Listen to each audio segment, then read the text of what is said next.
بسم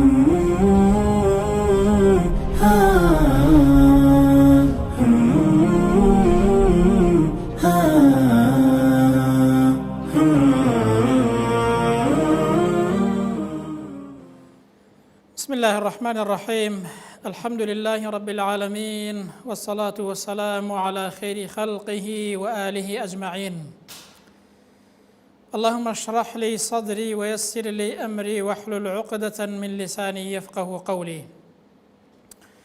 عزیزان و خۆشەویستان، سەلام و ڕەحمەت و میهرەبانی خودای پەروەردگارتان لەسەر بێت. خۆم بە خۆشحاڵ دەزانم کە جارێکی دیکە لە بەرنامەی بەرەو بەهەشت پێتان دەگەمەوە بۆ باسکردنی یەکێکی دیکە لەو کارانە و لەو ڕێگایانەی کە ئینسان بەرەو بەهەشت دەبات. بەو ئومێدەی ئێمەش لە کاتی بیستنی ئەو کارانەدا هەوڵ دەین سوورتر بین لەسەر ئەو کارانە و دەست بەو کارانەوە بگرین کە بەرەو بەهەشتی پڕناز و نیعمەتی خودای پەروەردگارمان دەبات. یەکێک لەو هۆکارە ڕئیسی و سەرەکیانەی کە ئینسان بەرەو بەهەشت دەبات بریتیە لە تێکۆشان لە پێناوی خوای پەروەردگاردا، لە پێناوی بەرزی ئیسلامدا. بەرزکردنەوە و سەرخستنی ئیسلام یەکێکە لە هەرە ڕێگا گرنگەکان و یەکێکە لە دەرگاکانی بەهەشت کە ئینسانی ئیماندار ئەگەر ئەهلی ئەو ڕێگایە بێ و ئەو کارە بێت لە دەرگای خەبات و تێکۆشان لە پێناوی خوای پەروەردگاردا لە بەهەشتدا بانگ دەکرێت. ئەبی هورێرە بۆمان دەگەڕێتەوە دەفەرمێ پێغەمبەر صلی الله عليه وسلم فەرموویەتی تەکەفەل الله لمن جاهد في سبيله. خوای پەروەردگار کەفالەتی ئەو کەسە دەکا کە لە پێناوی خوای پەروەردگاردا لە پێناوی بەرزی ئیسلامدا تێدەکۆشێت. لا يخرجه إلا الجهاد في سبيله. کاتێک کە دەردەچێت تەنها لە پێناوی خوای پەروەردگاردا و تەصدیق و کەلیماتیه و لەبەرەوەی بڕیار و کەلیمەی پەروەردگار بەڕاست دەزانێت بڕوای پێ هەیە ئیمانەن لە پێناوی خوای پەروەردگاردا دەردەچێت. پێغەمبەر دەفەرمێ خوای گەورە کەفالەتی دەکات بئەن یودخیلەه الجەنە، بەوەی کە ئەو کەسە بباتە بەهەشتەوە یان کاتێک کە دەگەڕێتەوە بە ئەجر و پاداشت و غەنیمەتێکی زۆرەوە دەگەڕێتەوە بە ماڵەوە یان ئەوەتانێ لەو ڕێگایدا تێدا بچێت. پێغەمبەر صلی الله عليه وسلم دەفەرمی خوای پەروەردگار کەفالەتی ئەو کەسەیە دەکات. ئیمامی عەلی ڕەزا و ڕەحمەتی خوای پەروەردگاری لێبێت فەرموویەتی فإن الجهاد باب من أبواب الجنة. تێکۆشان لە پێناوی خوای پەروەردگاردا دەرگایەکە لە دەرگاکانی بەهەشت فتحه الله لخاصة أوليائه. خوای پەروەردگار بۆ بەندە تایبەتیەکانی خۆی کردوێتیەوە، ئەو بەندانەی کە لە پێناوی بەرزی ئیسلامدا تێدەکۆشن. سەید قوتب فەرموویەتی تێکۆشان لە پێناوی خوای پەروەردگاردا بەیعەتێکە لە گردنی هەموو ئینسانێکی ئیماندار بەوەی کە ئەو دینە سەرخات، بەوەی کە خەمی بێت لە پێناوی خوای پەروەردگاردا تێبکۆشێت. ئەنجا مەبەستمان لە تێکۆشان لە پێناوی پەروەردگاردا چییە؟ مەبەست ئەوەیە کە ئینسان وزە و توانە و هێزی خۆی سەرف کات بە هەر جۆرێک کە دەتوانێت، بە هەر شێوازێک کە دەتوانێت بۆ ئەوەی کە خزمەتی ئیسلام کات، بۆ ئەوەی کە دینی خوای پەروەردگار سەرخات، بۆ ئەوەی کە ئیسلام بەرز بێت. ئەنجا ئینسان بەکردەوە بێت، بە قسەیەک بێت، بە هەڵوێستێک بێت، بە دەعوە و بانگەوازێک بێت، بە نەسیحەت و ئامۆژگاریەک بێت، بە وتارێک بێت، بە هەر جۆرێکی هەبێت، تەنانەت بە بڵاوکردنەوەی شتێکی باش و لایک و کۆمنتێکیش بێت بۆ ئەوەی کە ئیسلام بەرز بێ و ئیسلام بڵاو بێتەوە و بۆ ئەوەی کە ئیسلام سەرکەوێت، ئەوە دەچێتە خانەی ئەوەی کە تێکۆشانە لە پێناوی خودای پەروەردگاردا. خوای پەروەردگار داوامان لێ دەکات کە هەمومان سەرخەری دینەکەی بین. بە بەڵگەی چی؟ بە بەڵگەی ئەوەی کە خوای پەروەردگار لە قورئاندا لە سوورەتی ئەسەفدا دەفەرمێ یا ئەیوهە الەذینە ئامەنوا کونوا ئەنصار الله. ئێوە کەسانەی کە خۆتان بە ئیماندار و خاوەن ئیمان دەزانن هەمووتان سەرخەر و دۆست و پشتیوانی دینی خودای پەروەردگار بن. كما قال عيسى بن مريم للحواريين من أنصاري إلى الله. خوای پەروەردگار نمونەیەکمان بۆ دێنێتەوە بۆ ئەوەی کە ئێمەش چاو لەو هاوڵانە بکەین، هەروەکو چۆن حەواری و هاوڵ و یارمەتی دەرەکانی عیسا پێغەمبەر کاتێک کە عیسا فەرمووی کێ دۆست و پشتیوان و سەرخەرم دەبێت، کێ پشتم دەگرێت لەسەر سەرخستنی ئەو دینە، قال الحواريون نحن أنصار الله هاوڵەکانی فەرمویان ئێمە هەمومان دەبینە سەرخەر و دۆست و پشتیوانی ئەو دینە و دەبینە سەرخەری تۆ ئەی عیسا پێغەمبەر سەڵات و سەلامی خوای پەروەردگاری لەسەر بێت. ئەو ئاەتە بەڵگەیەکی ڕوون و ڕاشکاوە بۆ ئەوە بۆمان باز دەکات خوای پەروەردگار بۆ ئەوەی ئێمەش چاو لەو هاوڵە بەڕێزانەکەین و خەمی دینی خوای پەروەردگارمان بێت و دینی خوای پەروەردگار سەرخەین. هەروەکو چۆن هاوڵانی پێغەمبەریش صلی الله علیه وسلم لە جەنگی بەدردا بە پێغەمبەریان فەرموو ئەی پێغەمبەر صلی الله علیه وسلم ئێمە وەکو هاوڵانی موسا بە تۆ ناڵێن. کاتێک کە هاوڵانی موسا بە موسایان گوت بڕۆ خۆت و خوای گەورە بجەنگە ئەی موسا ئێمە تااقەتی جەنگان و تێکۆشانمان نییە، ئەگەر سەرکەوتی ئێمەش دێین لە دواتەوە گەر سەر نەکەوتی ئێمە تااقەتمان نییە بەخوا نایین. هاوڵانی پێغەمبەر فەرمویان ئەی پێغەمبەری خوا ئێمە وەکو هاوڵانی موسات پێ ناڵێن، بەڵکو دەڵێن ئەتۆ بڕۆ ئێمەش لە دواتەوەین دیفاعت دێ دەکەین و پشتت دەگرین و هەروەها سەرت دەخەین و ئەو دینە پیرۆزە سەر دەخەین. بۆیە پێغەمبەر صلی الله علیه وسلم لە کاتێکدا کە بانگی خەڵکی دەکرد دەیفەرموو من ینصورنی من یؤوینی، کێ من سەر دەخات و پشتم دەگرێت و هەروەها کێ دەمحاوێنێتەوە بۆ ئەوەی کە ئەو ئیسلامە و ئەو دینەیە سەرخەین. کەواتە سەرخستنی ئیسلام ئامۆژگاری خوای پەروەردگارە و هەروەها داواکاریە لەلایەن خوای پەروەردگارەوە و لەلایەن پێغەمبەرەوە صلی الله علیه وسلم. لە فەرمایش شتێکدا کە ئیبن حیبان ڕیوایەتی کردووە و شێخ ئەرنەئوتیش بە صەحیحی داناوە، پێغەمبەر صلی الله علیه وسلم دەفەرمێت ثلاثة كلهم ضامن على الله، سێ کەس هەن کە زەمانەتیان لەسەر خودای پەروەردگارە، ئین عاش ڕوزق وەکوفیە، ئەگەر ئەو سێ کەسە بژیێن خوای پەروەردگار ژیانیان باش دەکات و ڕزق و ڕۆزیەکی باشیان پێدەدات. وئین ماتە ئەدخەلەه الله الجەنە، ئەگەر بژمرن ئەو سێ کەسە زەمانەتیان لەسەر خوایە، خوای پەروەردگار دەیان خاتە ناو بەهەشتەوە بە مەرجێک ئەو سێ سیفەتەیان تێدا بێت. دەفەرمی من دەخەلە بەیتەه فەسەلەمە فەهوە ضامن على الله، هەر کەسێک کە چۆ ماڵەوە سەلامی لە ماڵەوە کرد بە سەلامێکی ڕێک و پێک، ئەو کەسە زەمانەتی لەسەر خوای پەروەردگارە. ومن خرج إلى المسجد فهو ضامن على الله، هەر کەسێکیش ڕێگای مزگەوت بگرێتە بەر بەردەوام بێ لەسەر چوونە مزگەوت، ئەوە پێغەمبەر دەفەرمێ زەمانەتی لەسەر خودای پەروەردگارە. سێمینیان ومن خرج في سبيل الله فهو ضامن على الله، ئەو کەسەی کە لە پێناوی خوای پەروەردگار و بەرزی ئیسلامدا دەردەچێت زەمانەتی لەسەر خوای گەورەیە، ئەگەر بژیە خوای گەورە ڕزق و ڕۆزیەکی باشی دەدات، ئەگەریش بمرێ خوای پەروەردگار دەیباتە بەهەشتەوە و داخلی بەهەشتی دەکات. خوای گەورە بمان گەڕێ لەو جۆرە کەسانە. خوای پەروەردگار لە قورئاندا وەختێک وەصفی پێغەمبەر و هاوڵانی پێغەمبەر دەکات صلی الله علیه وسلم، بزانین چۆن وەصفیان دەکات بۆ ئەوەی ئێمەش چاو لەو وەصفەکەین و ئەوەمان تێدا ببێت. خوای پەروەردگار دەفەرمێ لكن الرسول والذين آمنوا معه، بەڵام پێغەمبەر و ئەوانەی کە لەگەڵ پێغەمبەردان صلی الله علیه وسلم سیفەتیان چۆنە؟ جاهدوا بأموالهم وأنفسهم، سیفەتیان وایە تێدەکۆشن لە پێناوی خوای پەروەردگاردا بە ماڵ و سامان و هەروەها بەسەریان. وأولئك لهم الخيرات، ئەو کەسانە هەرچی خەیر و چاکە هەیە بۆوان هەیە. وأولئك هم المفلحون، و بەڕاستی ئەو جۆرە کەسانە کەسانێکن کە سەرفرازن و هەروەها سەرفراز دەبن کە سیفەتیان وایە لە پێناوی خوای پەروەردگاردا تێدەکۆشن. ئەنجا خوای پەروەردگار پاداشتی ئەوانە چۆن دەداتەوە؟ چه پاداشتێکی بۆ ئامادە کردوون؟ أعد الله لهم جنات تجري من تحتهم الأنهار خالدين فيها، خوای پەروەردگار بەهەشتێکی بۆ ئامادە کردوون، ئەو بەهەشتەیە ڕووبار بەژێر کۆشکەکانیدا دەڕوە هەتایەتیدا دەمێننەوە. ذلك الفوز العظيم، بەڕاستی ئەوە سەرفرازیەکی زۆر گەورەیە بۆ ئەو کەسانەی کە خاوەنی ئەو سیفەتن لە پێناوی خوای پەروەردگاردا تێدەکۆشن، کە ئەوە یەکێکە لە ڕێگاکانی بەهەشت.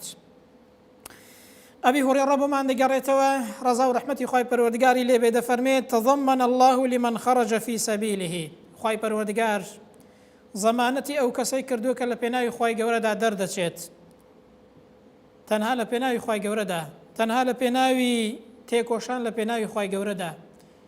ئەنجا ئیمانەن لە پێناوی خدای پەروەردگاردا دەفەرمێ فهو علي ضامن أن أدخله الجنة زەمانەتی لەسەر خدای پەروەردگارە ئەو کەسەی لە پێناوی خوای گەورەدا دەردەچێت خدای پەروەردگار بیباتە بەهەشتەوە و داخلی بەهەشتی پڕناز و نیعمەتی خۆی بکات. حەسەن البەنا لە کاتێکدا کە دەچۆ بازاڕێک یەکێک لە هاوڕێیەکانی پێی گوت لەوێدا ئامۆژگاری خەڵکی دەکرد لە شوێنێکی قەرەباڵغ و ئەوانە فەرمووی ئایا هیچ سوودێکی هەیە لەوێدا کە ئامۆژگاری خەڵک بکەی کەس بەدەمتەوە دێت گوتی ئەگەر تەنانەت لەوێدا یەک کەسیش بەدەنگمەوە بێت هیدایەت وەربگرێت ئەوە بەڕاستی لە دنیا و لە هەموو دنیا باشترە کەوەش زۆرێکە لە تێکۆشان لە پێناوی خوای پەروەردگاردا. پیاوێک خەون بە شێخ عەبدولعەزیز بن بازەوە دەبینێت لە خەوندا پێی دەڵێ قوربان شتێکم پێ بڵێ کە زۆر باش بێت کردەوەیەکی زۆر چاک بێت. یەکێک لەوانەی کە پێی دەڵێت دەفەرمێ ئەگەر دەتوانی بانگەواز لە پێناوی خوای پەروەردگاردا بکە بانگەواز کە تێبکۆشە لە پێناوی خوای پەروەردگاردا ئەوە یەکێکە لەو ڕێگایانەی کە ئینسان بەرەو بەهەشت دەبا و کارێکی زۆر باشە. بۆیە هاوڵانی پێغەمبەر صلی الله علیه وسلم خەمسارد نەبوون وەکو ئێمە لەسەر خستنی ئەو دینە ئەگەر تەنانەت بە قسەیەکی و بە هەڵوێستێکیش بە. مێقدادی کوڕی عەمر ڕۆژێکیان بە فەرماندەی مسلمانان دەڵێ پشت بە خوای پەروەردگار کاتێک دەمرم کە ئیسلام لە ئەو پەڕی باڵادەستی و عیززەتدا دەبێت کە ئەوەش هەر خەمێکی باشە و خەم خواردنێکی باشە. فەرمایی شتێک کە ئەبی هورەیرە بۆمان دەگێڕێتەوە و لە سونەنی ترمزیدا هاتووە و هەروەها فەرمایی شتێکی حەسەنە زۆر جێگای هەڵوێستە لە سەرکردن و تێڕامانە کە ئەبی هورەیرە دەگێڕێتەوە دەفەرمێت پیاوێک لە هاوڵانی پێغەمبەر صلی الله علیه وسلم لە کاتێکدا کە بە دۆڵێکدا دەڕوات لەوێدا کانی و سەرچاوەیەکی زۆر زوڵاڵ و جوان و ڕێک و پێک دەبینێت. بۆیە ئەو پیاوە بە خەیاڵی دادێت دەڵێ ئەگەر بێت و لە خەڵک جیا ببمەوە بێم بۆ خۆم ماڵێک دروست کەم لێرە لەسەر ئەو کانیەیە ژیان بەسەر بەرم عیبادەتی خوای پەروەردگار بکەم بۆ خۆم بەتەنیا. بەڵام چونکە هاوڵی پێغەمبەرە هەر لە خۆیەوە ئەو کارە ناکات بۆیە دێت پرس بە پێغەمبەر دەکات صلی الله علیه وسلم ئایا ڕێگای دەدات لەسەر کانیەک ماڵێک بۆ خۆی دانێ بەتەنیا بژیە و ئەنجا چ بکات عیبادەتی خوای پەروەردگار بکات. کاتێک کە بە پێغەمبەر دەڵێ صلی الله علیه وسلم پێغەمبەر دەفەرمێت لا تفعل نەخەیر وانەکەی بەو شێوازەیە خۆت جیا بکەیەوە واز لە تێکۆشان و خەبات لە پێناوی خوای پەروەردگاردا بێنی هەر خەریکی عیبادەتی شخصی بی. پێغەمبەر فەرمووی صلی الله علیه وسلم فإن مقام أحدكم في سبيل الله بەڕاستی پلەپایی هەر یەکێک لە ئێوە کە لە پێناوی خوای پەروەردگاردا تێدەکۆشن أفضل من صلاته في بيته 70 عاما باشترە لەوەی کە 70 ساڵ بۆ خۆت لە ماڵەوە دانیشی ژیان بەسەر بەری تەنها نوێژکەی بەڕاستی تێکۆشانێکی زۆر کەم پاداشتی زۆر زیاترە لەو عیبادەت شخصیە. بۆچی چونکە تێکۆشان بۆ بەرزی ئیسلام سوودی هەموو خەڵکی هەیە و ئیسلام پێی سەر دەکەوێت بەڵام عیبادەتی شخصی تەنها ئینسان بۆ خۆی سوودی لێ دەبینێت. پێغەمبەر فەرمووی ئەلا تحبون أن يغفر الله لكم باشە ئایا پێتان خۆش نییە خوای پەروەردگار لێتان خۆش بێت ويدخلكم الجنة پێتان خۆش نییە بچنە بەهەشتەوە خوای گەورە لێتان خۆش بێت حەز ناکەن دەی پێغەمبەر فەرمووی اغزوا في سبيل الله دەی لە پێناوی خوای پەروەردگاردا غەزا بکەن تێبکۆشن بۆ سەرخستنی ئیسلام بەڕاستی ئەوەتان باشترە ئەوە مایە چوونە بەهەشتە بەڕاستی ئەوە مایە لێخۆشبوونی خدای پەروەردگارە. من قاتل في سبيل الله فواق ناقة وجبت له الجنة چەند فەرمایشتێکی گرنگ و پڕ دەرس و پەندە برام. پێغەمبەر صلی الله علیه وسلم فەرمووی هەر کەسێک بە ئەندازەی شیر خواردنی بەچکە خۆشترێک کاتێک کە شیرێ تۆزێکی دەخوات دوای ڕادەوەستێ تۆزێکی تر دەخوات ئەو مودەتە چەندە کە ڕەنگە کاتێکی زۆر کەم بێت چەند دەقیقەیەک بێت ئەو کاتەکەمە پێغەمبەر فەرمووی هەر کەسێک لە پێناوی خوای گەورەدا ئەوەندە تێبکۆشێت بۆ بەرزی ئیسلام بەهەشتی بۆ واجب دەبێت و خوای پەروەردگار دەیخاتە ناو بەهەشتەوە. دەی ئەو فەرمایشتە پێمان دەڵێت بەڕاستی تێکۆشان و خەم خواردن بۆ سەرخستنی ئیسلام یەکێکە لە هۆکارە هەرە گرنگەکانی چوونە بەهەشتی ئینسانی ئیماندار یەکێکە لە هۆکارە هەرە گرنگەکانی لێ خۆشبوونی خدای پەروەردگار برام. بۆیە خوای پەروەردگار تێکۆشان لە پێناوی ئەو دینەدا بە باشترین بازرگانی ناودەبات لە قورئاندا. دەفەرمێ ئەیها الذين آمنوا هل أدلكم على تجارة تنجيكم من عذاب أليم. ئەی خەڵکینە ئاگادارتان کەمەوە پێتان بڵێم باشترین بازرگانی کامەیە کە لە سزای خۆی گەورە دەتان پارێزێت. تؤمنون بالله ورسوله، ئیمان هێنان بەخوا و پێغەمبەری خوا صلی الله عليه وسلم. لە دوای ئیمان هێنان وتجاهدون في سبيل الله بأموالكم وأنفسكم، تێکۆشانە لە پێناوی بەرزی ئیسلامدا بە ماڵ و سامان و هەروەها بە سەروەتتان. ذلكم خير لكم إن كنتم تعلمون. بەڕاستی ئەوە باشترە کە بزانن بۆتان چ پاداشتێک و گەورەیەک لەوەدا هەیە کە تێدەکۆشن لە پێناوی خوای پەروەردگاردا بۆ بەرزکردنەوەی ئیسلام. ئەنجا پاداشتەکەیمان بۆ ڕوون دەکاتەوە. یەغفر لەکم ذنوبەکم، ئەگەر واتان کرد خوای پەروەردگار لە گوناه و تاوانەکانتان خۆش دەبێت. ويدخلكم جنات تجري من تحتها الأنهار، دوای ئەوەی کە لێتان خۆش دەبێت دەتان خاتە بەهەشتێک کە ڕووبار بەژێر کۆشکەکانیدا دەڕوات. ومساكن طيبة في جنات عدن، هەر ئەوەندەش ماڵی چاک و پاک و ڕێک و پێکتان پێدەدات لەناو ئەو بەهەشتەیدا کە بەهەشتێکە هەتا هەتای تێدا دەمێننەوە. ذلك الفوز العظيم، بەڕاستی ئەوە سەرفرازی و بردنەوەیەکی زۆر گەورەیە. وأخرى تحبونها نصر من الله، شتێکی دیکەشتان لە دنیادا پێدەدا کە زۆر پێتان خۆشە کە بریتیە لە سەرخستنتان لە دنیادا بەسەر دوژمندا. ئەنجا خوای پەروەردگار دەفەرمێت وبشر المؤمنين، بەشدە بەدە بە هەموو ئەو ئیماندارەی کە بەو شێوازەیە تێدەکۆشێت لە پێناوی خوای پەروەردگاردا. وأخرى تحبونها نصر من الله وفتح قريب وبشر المؤمنين، مژدەیان پێ بدە بەوەی کە خاوەنی ئەو سیفەتانن خدای پەروەردگار دەیان باتە بەهەشتەوە و کۆشک و تەلاری ڕازاوە و چاکیان پێدەدات و لە دنیاشدا ئەو کەسانە سەردەخات. ئەبی سەعید خودری بۆمان دەگەڕێتەوە کە دەفەرمێ پێغەمبەر صلی الله عليه وسلم فەرمووی یا ئەبا سەعید، فەرمووی ئەی ئەبا سەعید من رضي بالله ربا، هەر کەسێک ڕازی بێ بەوەی کە ئەڵڵا پەروەردگاری بێت، بە پەروەردگاری خۆی بزانێت، شوێن دینەکەی بکەوێت، وبالإسلام دينا، إسلامش بدين وبرنامه ڕێبازی خۆی بزانێت، وبمحمد النبي صلى الله عليه وسلم، ئەو پێغەمبەرش بە پێشەوا و ڕابەر و سەرمەشقی خۆی بزانێت. پێغەمبەر فەرمووی وەجەبەت له الجنة، ئەو کەسە بەهەشتی بۆ واجب دەبێت. ئەبا سەعید زۆر پێی سەیر بوو، فەرمای پێغەمبەری خوای صلی الله عليه وسلم جارێکی دیکە بۆم باسکەوە ئینسان تەنها بەو سێشتە بەهەشتی دەستکەوێت. جارێکە پێغەمبەر باسی کردەوە، بەڵام فەرمووی وأخرى، ئەی ئەبا سەعید بزانە شتێکی دیکەش هەیە کە يرفع بها العبد 100 درجة في الجنة، ئینسان 100 پەلە لە بەهەشدا دەرەجەی پێبەرز دەبێتەوە لە لای خدای پەروەردگار. كما بين كل درجتين كما بين السماء والأرض، کە بەهەشت 100 پلەی هەیە، هەر پلەیەکی بەقەد ئەرز و ئاسمان لێک دوورە، ئەو شتەی دیکە ئەو کردەوەی دیکە 100 پلە لە ناو بەهەشدا ئینسان بەرز دەکاتەوە و پلە و پایە ئینسان بەرز دەکاتەوە لە ناو بەهەشدا. ئەوە چییە؟ پێغەمبەر فەرمووی صلی الله عليه وسلم، جا ئەبا سەعید پرسیاری کرد فەرمووی ئەوە چییە ئەی پێغەمبەری خوای ئەوەندە پلەی ئینسان بەرز دەکاتەوە؟ فەرمووی الجهاد في سبيل الله، الجهاد في سبيل الله، تێکۆشان لە پێناوی خوای پەروەردگاردا 100 پلە لە ناو بەهەشدا پلەی ئینسان بەرز دەکاتەوە و پلەی ئینسان بەرز دەکاتەوە لە لای خوای پەروەردگار و لە ناو ناز و نیعمەتەکانی خدای پەروەردگاردا. ابن دقیق العید فەرموویەتی بەڕاستی تێکۆشان لە پێناوی خوای پەروەردگاردا بەگشتی باشترین کردەوەیە، چونکە ئیسلامی پێبەرز دەبێتەوە و هەروەها کوفر و بێباوەڕی پێ دەشکێت و هەروەها نامێنێت و ڕادەماڵدرێت. پێغەمبەری صلی الله عليه وسلم لە فەرمایشتێکدا دەفەرمێ رأس الأمر الإسلام، بەڕاستی سەری هەموو شتێک بریتیە لە ئیسلام، ئینسان مسلمان نەبێ هیچی بۆ حیساب نییە.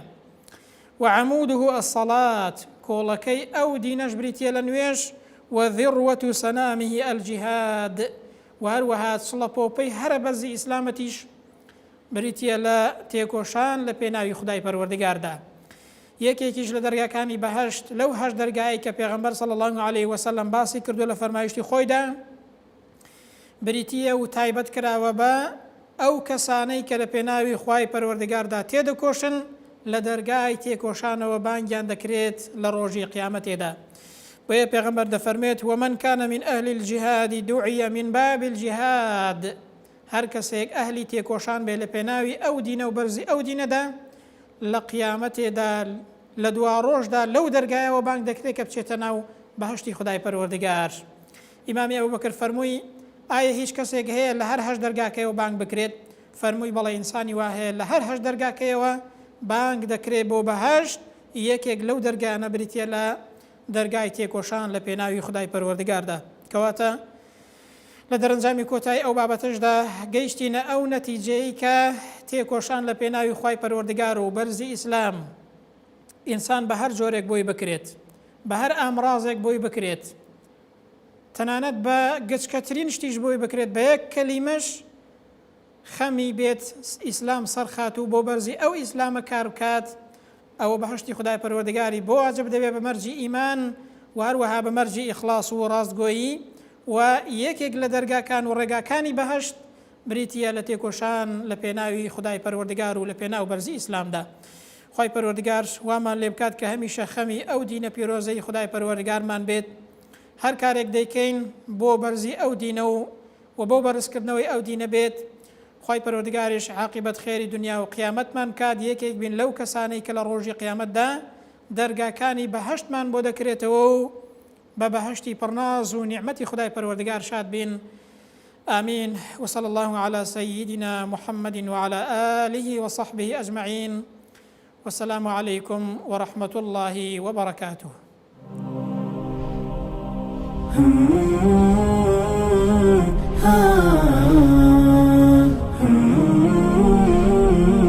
ha